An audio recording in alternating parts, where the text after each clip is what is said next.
Okay, it's a wonderful one. It's nice to be caught off guard on television. Well, welcome. This is Thinking Beyond the Box, and of course, my name is Gabby as usual. And it's another exciting time where lots of people who think beyond the box are on ground to discuss certain things. Yes, Pookie, we're live for our guests online. Today, the show it's all about women, and the idea is to look at the post-pandemic woman. You know, there's a lot that has been said and a lot has been done over the years for and against women, but now we see this as an opportunity to discuss on issues that concerns them and how important they are to our society at a time like this. You know, what is the post-pandemic woman going to face or go through this season? 1.5 billion women globally are affected by the pandemic, and it is usually said that over 540 million women would have to work harder this post era, so to speak. And it's important to know how the women can come out of this, because without the women folk, there's so many things that we cannot get done very right. So today I'll quickly introduce my guest. I have these women who are, you know, they are thinkers beyond the box. They don't even think that the box exists, and of course they are not just women entrepreneurs or activists and all of that. They are also what you call the ESQs. So I'm surrounded by ESQs this morning, and to my right is Barrister Ifeoma Iloba Ejite. Thank you. Thank you for having me today. Good morning. And of course I have Barrister Juliana Ogulu. Oh, don't mind me, you know, disaster. And she's also an ESQ, and a very powerful one at that. You're welcome. Thank you so much, Gabby. Okay, and also we also have online as well, Seswa Adeyemi. She's also online. We're going to get to them, not yet, but they're just on queue waiting. So let's at least start off with the people here. And also Buki Abodering, she's in Lagos. Seswa is in Abuja, and these are great women. Seswa is somebody that every woman should listen to and hear, because as far as I'm concerned, every grant available on the face of the planet that concerns women, she has casting on it. Is it the UWIN, the 10 million? Is it the Tony Lumelu Foundation? Is it? She wants to tell us the other ones. I know every other one. She's been a part of so many wonderful things, and she's going to share on how women can come out of this. And Buki also is a chartered insurer. She's put her hand in oil and gas. She's done so many things, and they are strong women advocates, and they've done beyond the extraordinary. You're welcome to the show, guys. I know the people will not hear you now, but they'll get to hear you later. Okay, so quickly, Ife, I'll take on you first of all. A little bit about yourself and the Ife pre-pandemic. I'll have to call you Ife on air. Oh, go ahead. This is fantastic. That's where we are, because it's the way to go, basically. I'm for big names, long names. So, tell me, using yourself and every other woman, your disposition and things you've done, to tell us about the pre and the post. Let's start with that. Okay, pre-Ife, by pre-Ife I mean for every other woman, pre-pandemic, we were all about, because first of all, this year is the 20th and 25th anniversary for the Beijing impact assessments, basically. Wow. So it basically meant that by this 2020 we're looking at advancements in equality issues, women at par, getting to where they need to be in their careers and all that. So that was what we're expecting 2020 to be an accomplishment of. Then the pandemic came upon us. It opened up a lot of can of worms, loopholes, deepened already pre-existing challenges, because now we're looking at issues of challenges in economy, because women are primarily caregivers in the home. They are the ones who go to market. You notice during the lockdown, we're not going out was an issue. So that compounded the issues of women, how they could interact and how they could integrate. Then we had issues of health, reproductive health issues that affect women giving birth. I know people were trying to get to hospitals. Going to hospitals were a big challenge. It was a big challenge basically. So these are issues that people didn't even think of as issues before now, but now they've become major issues. So you see there are challenges in this area: socio-legal, economy and health, particularly on women. It set us back a couple of years. It's interesting to know that Ife is also a socio-legal engineer. We're going to come back to that. So to Barrister, sorry, I just not that I'm saying that referring Barrister West. I think I need to remove that now. So Julian, you are the executive director of Women Empowerment and ICWCD. ICW. Okay, so please, maybe you should just take off from there. Okay. Spell out. Thank you so much, Gabby. Thank you. It's nice to be here. Well, I'm the executive director of the International Center for Women Empowerment and Child Development. Okay. We are an NGO. We attend to indigent persons, to women and children. So that's and how has it been before the pandemic and now, looking at the ratio, women and children? We're going to come back to that as well, into that, about the violence status, all of those things. I know you're also, I also FIDA as well. Yeah, before the pandemic, we had a road walk on Women's Day, to project the issues affecting women all over the world, especially in our locality, Asaba, Delta State, Nigeria. Wow. And we focus on a lot of issues. And I remember that it was just before this pandemic started.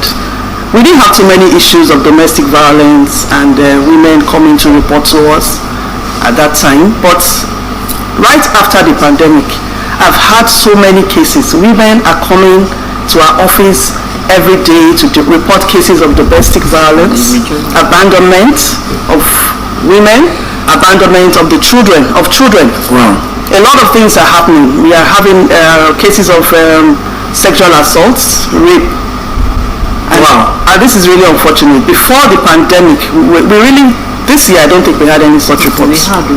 We really didn't have. In my office, we didn't have much of that. Okay, but now it's like we are besieged by such issues. Yes, because that's why we are discussing this, because a lot of transition is taking place, and if we're not prepared for it, we'll still fall back to the old school.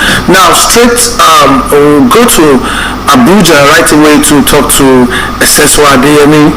Eseswa, are you there? Eseswa? Yes, I am. Okay, so let's hear your thoughts. Okay, so you have to let me know when I'm talking to you about, because practically now, because of network, I wasn't getting a single thing you said. Now, a couple of minutes talking. Wow. I just started hearing now. So I'd like to know what you want to know. Okay, maybe you just introduce yourself and the Eseswa, the experience you've had pre-pandemic as an entrepreneur and all of that, then the Eseswa, the post-pandemic, how are you ready to face the challenges, so to speak? Alright, so my name is Eseswa Adeyemi. I'm a general contact. Let's call myself a serial entrepreneur because there are quite a number of different things I do. But pre-pandemic, I was more of a compare. I have a publicity outfit as well, and then I work with children as well. Pre-pandemic, of course, because I'm a compare, of course, there were lots of events. So it was nice. We had different events, at schools, and things like that. Of course, when the pandemic came, lockdown, events, even post-pandemic now, events are not as, we have even these very happy events and people be having events. How I prepare myself now post-pandemic? All of us know right now that the way forward right now is actually just practically doing almost everything online. And so I'm building skills on how to see how I can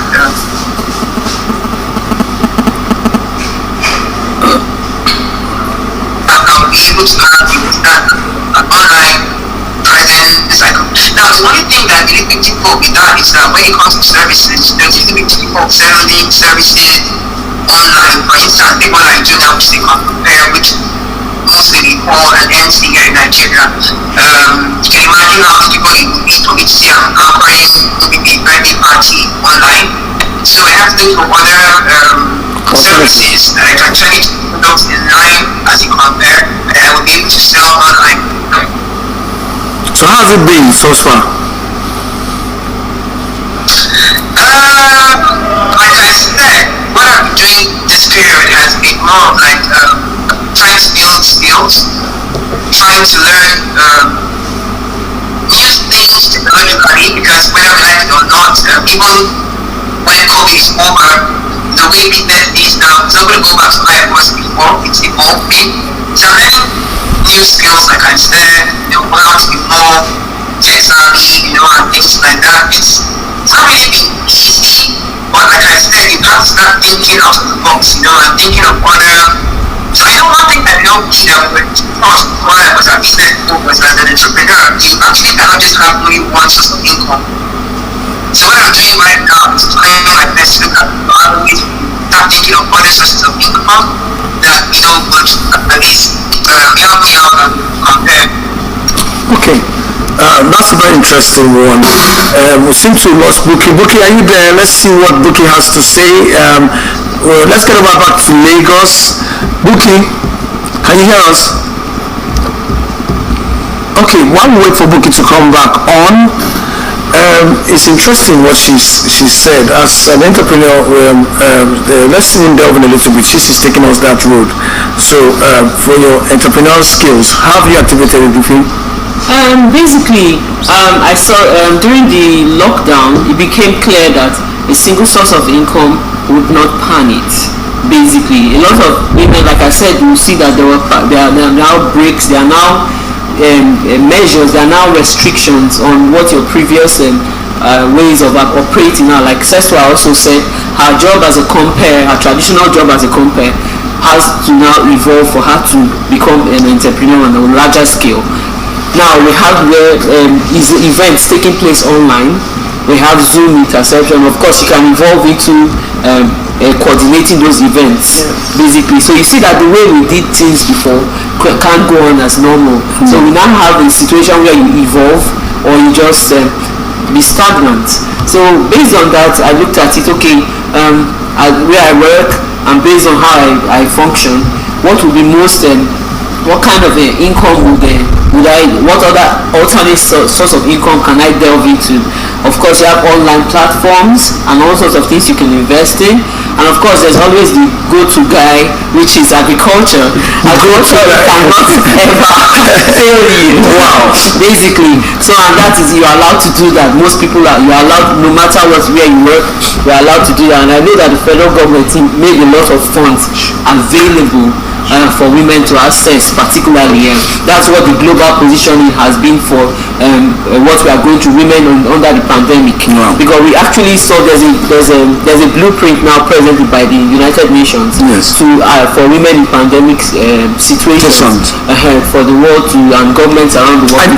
Sorry, I'm going to interject a little bit. I know something you don't know about it, so I don't know whether to share it.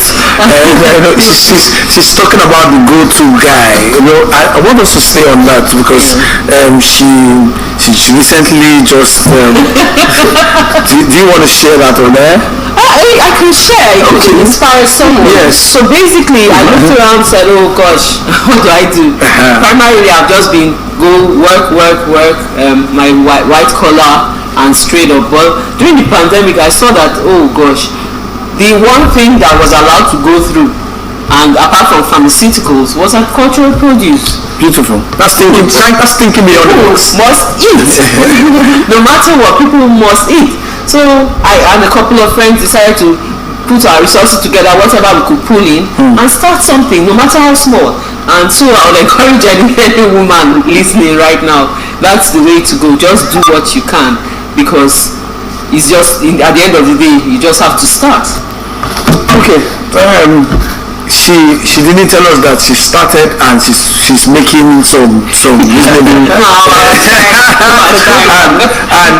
and you know her because her thinking also, because you know you don't sit back and cry and wait for your husband or depend on somebody or one brother somewhere. Between the lockdown and now, she's gotten the attention of the federal government. That's what I'm saying. You know, that is, you know, from being in Delta State and doing and getting that done. You know, I don't want to say so much, but she's smiling to the farm, not to the back.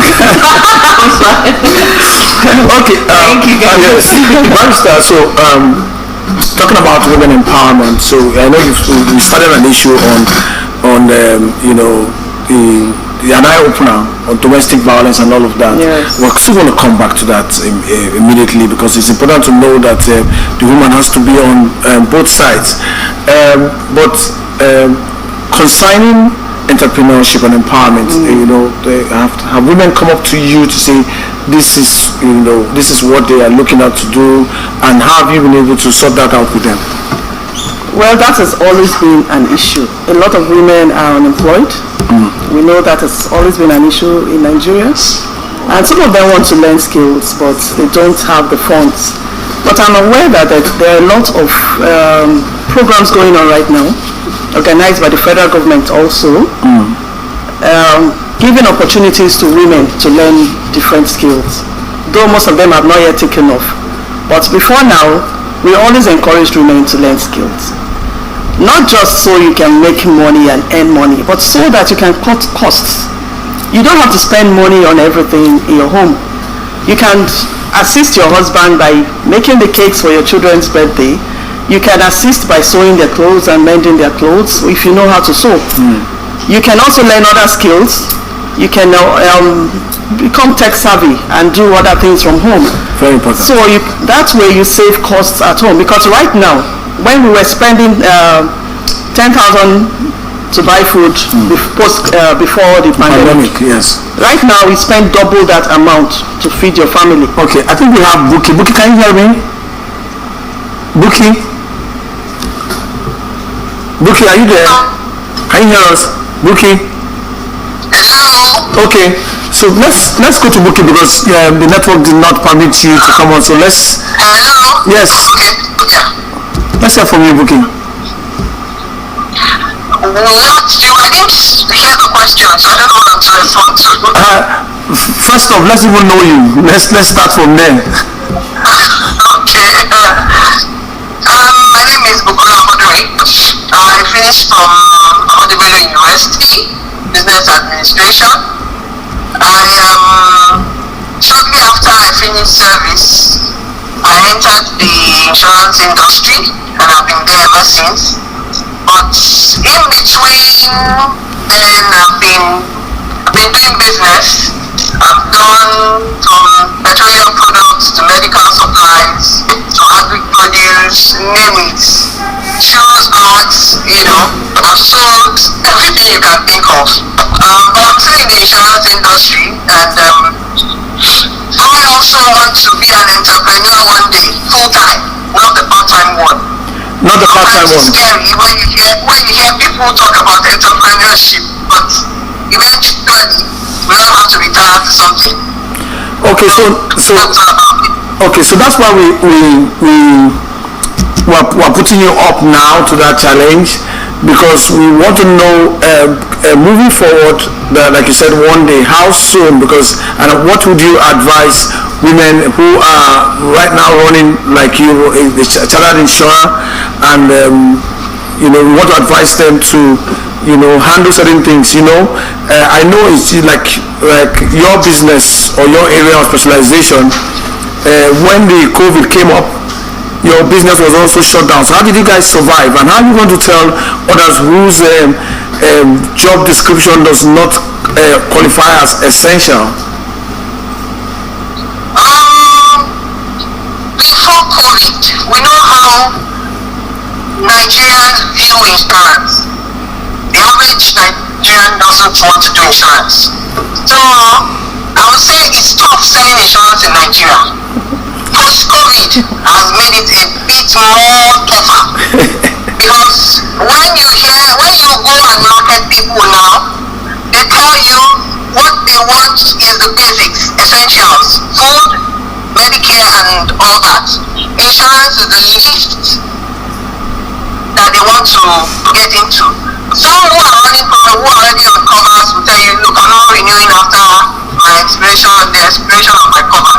So you need to start looking for new customers to bring on board because you have lost a client. You need to get one more in addition to the one you have lost before. Wow. So it's not been easy, but we keep striving and seeing how we can make up for what we have lost. So going forward, what I would say is anyone who wants to venture one day when we all want to retire is for us to begin to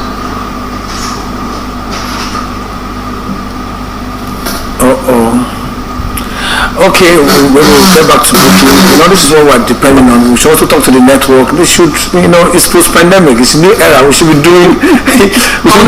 Yes, we're online. Everything is online.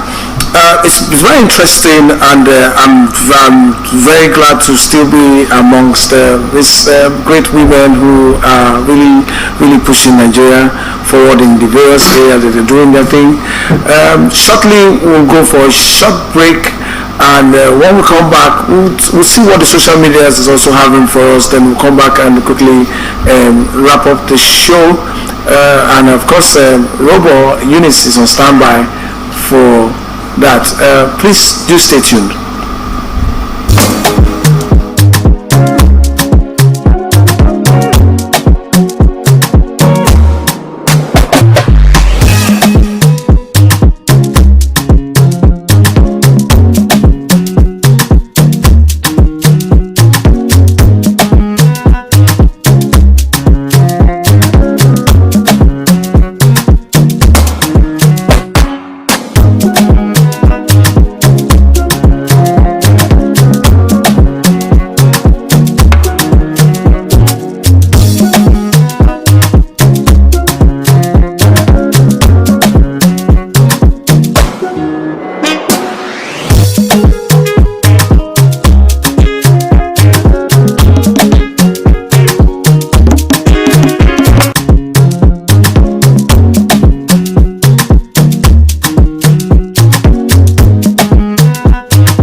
Store. We are focused on keeping you fresh and healthy. We deal on quality items ranging from provisions, groceries, toiletries, cake and accessories, cosmetics, household items, frozen foods, vegetables, fruits, pastries, smoothies, juice, and lots more. You can locate us at number 280 Nebisi Road, opposite GT Bank, Asaba, or call 0802 070 1247. Contact us on our WhatsApp page at 0814 003 0287. Annie Superstore. Think freshness, eat healthy.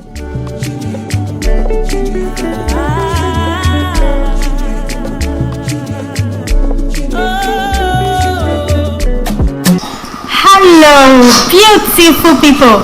It's a Wednesday and I am Eunice. Yes, it's a Wednesday, and mind you, yesterday school resumed. Yes, we had school resumption yesterday, and I know most parents have been waiting for your children to go back to school. Oh, my kid is disturbing my house. My kid has torn my house upside down. Finally, you've won your battle. They've gone back to school. Yes. So, talking about resumption of school, I was thinking, is this not the right time to improve on our educational system?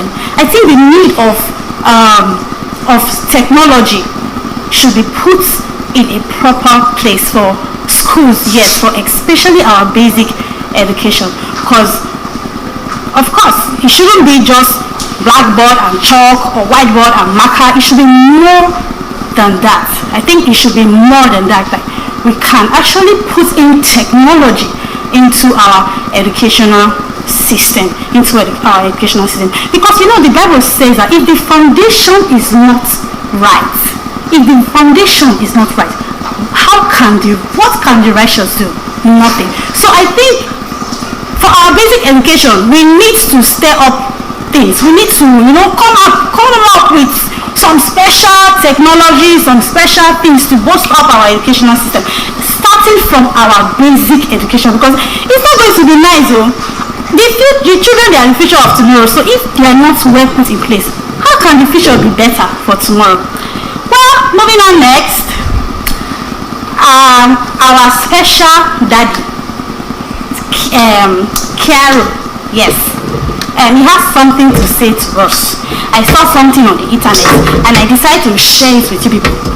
So you tell us how this NDDC movement is going, is what is leading us into in this our country. So my people, shortly I'll give you the video. But before then, so many things has been going up and down in this our country.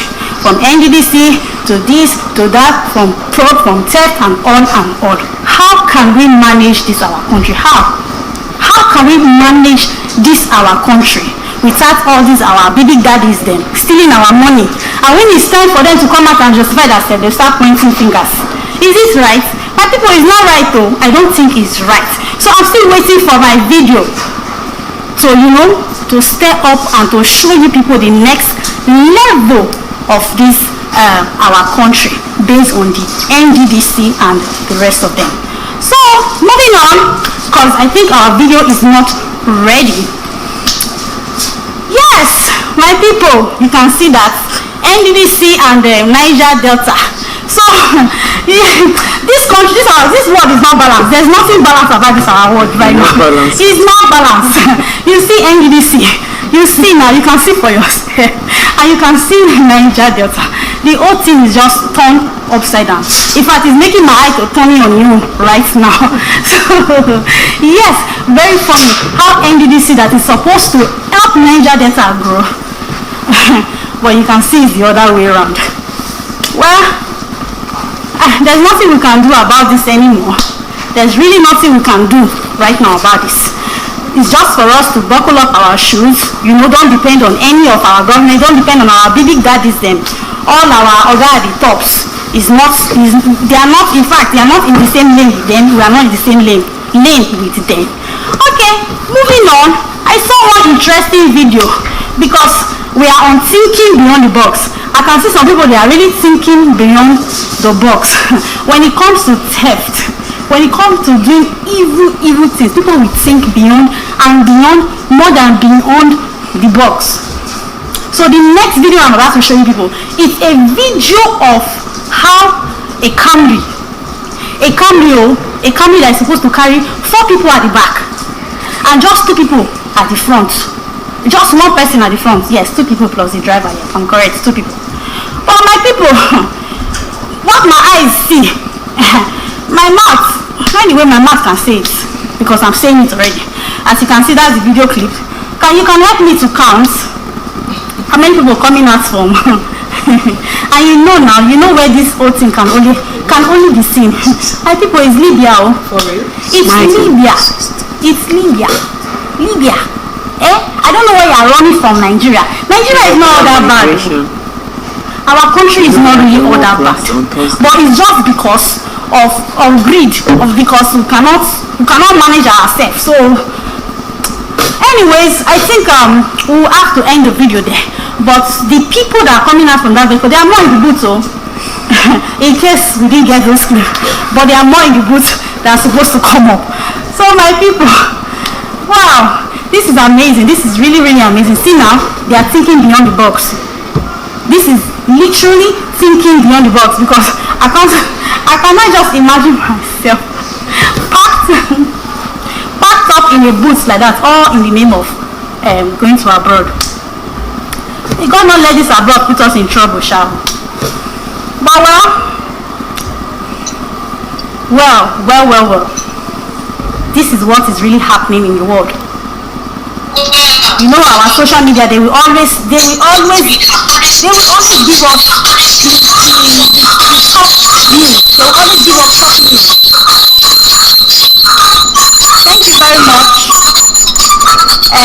I think that is the much we can take for today. And I hope you enjoy the rest of the program because you are still on thinking beyond the box. Please make use of your brain. Think beyond the box, not negatively but positively. Thank you. And then remain your own Eunice Apollo. Bye for now. See you next week, same time. All right, Eunice, that's very interesting and very funny. Now we are thinking beyond the box, and there's an interesting one to note of that. What's that thing?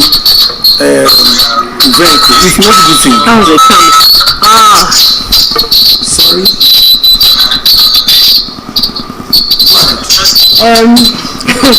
I was astounded, but interestingly, last week was the International Day on human trafficking, and we mapped it in the other states with a walk.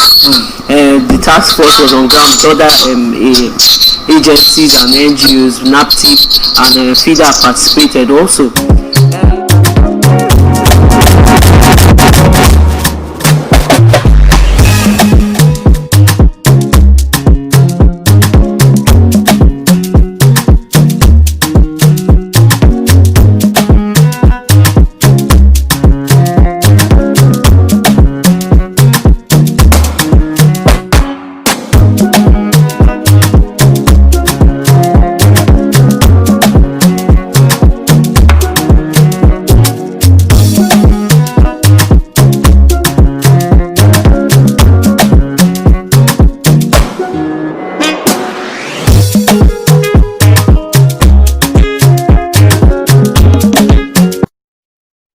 Does not allow you to dehumanize yourself. You are thinking of how to improve yourself.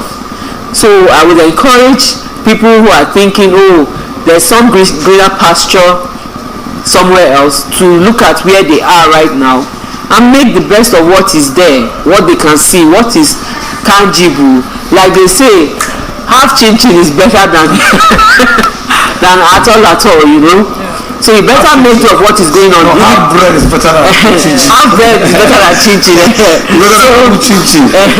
So basically, chin-chin is much more.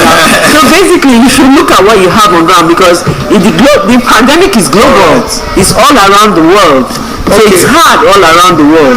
I think our time is up already, and it's funny how time flies when you are truly having fun. It's wonderful to have you. Your final thoughts, Pastor Julian? I think everybody must be creative to survive the post-pandemic situation, because the poverty rate is really wow. Okay. Post-pandemic, I will encourage government and other agencies to make available incentives, security issues should be put in place. Incentives, security issues, tax waivers, and access to finance and other things should be made available, particularly to women.